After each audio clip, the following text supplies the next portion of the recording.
Right. Let's talk about other things, shall we? Because something came up before I talk about the FAB meeting. Something came up.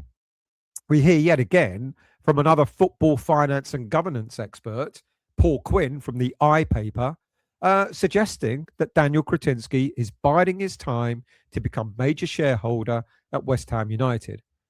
I'm not sure what I'm missing here. What's he biding his time for? Because if we go down, his investment goes down with it. So what's he biding his time for? Kretinsky can become the major shareholder tonight if he wants to. All he's got to do is go and buy the Gold family shares that have been around for like God knows what, 3 years or so, 2.5 years. Now they own 25% of the club.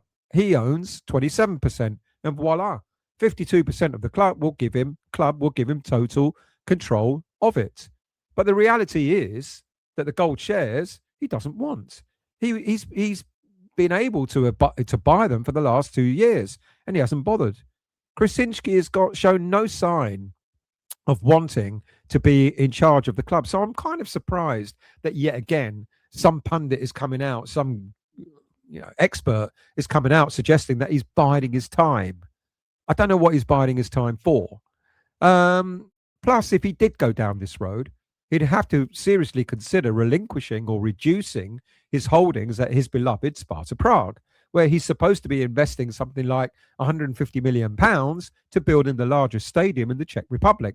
Now, that story was 2 years ago. He still hasn't put his hand in his pocket. And if you speak to some Sparta Prague fans, they'll tell you Kretinsky doesn't spend an awful lot of money at the club.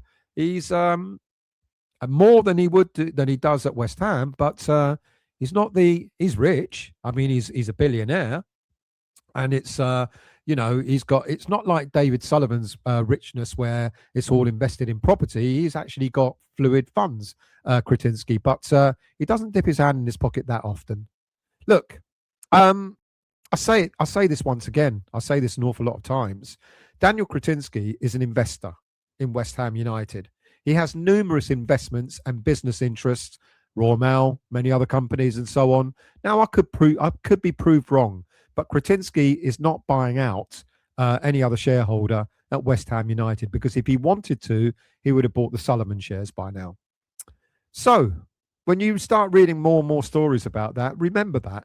Remember that Kretinsky could have bought shares a long, long time ago to make him the majority shareholder.